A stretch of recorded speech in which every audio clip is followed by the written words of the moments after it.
విజయవాడ నగరపాలక సంస్థ అన్ని రకాల వాళ్ళకి ఏదైతే మమ్మల్ని కార్పొరేషన్ లో మమ్మల్ని పర్మిషన్ ఈ రోజు ఇన్ని రకాలుగా మేము సహకరిస్తుంటే ఒక బీసీ మహిళని ఒక మేయర్ని నేను అడుగడుగున నేను మేయర్ని నాకు ప్రోటోకాల్ ఉందని నేను ఎందుకు చెప్పుకోవాలి? ప్రథమ పౌరురాలని చెప్తారు, ఇదేనా ఇచ్చే గౌరవం నేను అడుగుతున్నాను. ఎక్కడ చూసినా పోలీసులు ఆపేస్తారు, మీకు ఎక్కడ చూసినా మాది డ్యూటీ అంటారు, ఒక బ్యాడ్జ్ ఒకటి మెళ్ళ వేసుకుంటున్నారు, కేఆర్ కోడ్ అన్నారు. సరే, ఇది ఏది పెడితే ఏ సిస్టమ్ పెడితే ఫాలో అవుతామన్నాం. మార్నింగ్ 8 నుంచి 10 వరకు ఏపీ దర్శనం అంటే ఆ టైమింగ్ లోనే వస్తున్నాం. ఆ టైమింగ్ దాటి కూడా మేము ఏ టైం పడితే ఆ టైం రావడం లేదు, ఎవరిని డిస్టర్బ్ చేయటం లేదు.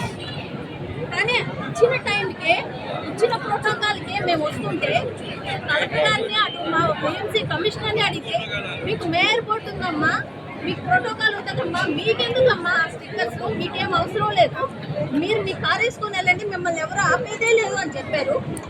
ఈరోజు ప్రతిరోజు ప్రతి దగ్గర నేను చెప్పుకోవాల్సి వస్తుంది, నేను మేయర్ని, నాకు ప్రోటోకాల్ ఉంది అని. ఎందుకు చెప్పుకోవాలి? ఇదేనా ఇచ్చే గౌరవం? మీరు ఇలాగేనా చేసేది? ఇదైతే మాత్రం నేను ఊరుకునేది లేదు. ప్రోటోకాల్ పాటించాలి. ప్రోటోకాల్ పాటించకుండా మా ఇష్టము మా గవర్నమెంట్ అని అంటే మాత్రం ఊరుకునే పరిస్థితి లేదు. ఒక బీసీ మహిళగా నేను చాలా ఆవేదన చెందాను. ఈరోజు దానికి తగ్గ ఫలితం అన్నది అనుభవిస్తారని తెలియజేస్తున్నాను. రకంగా జరిగినాయి.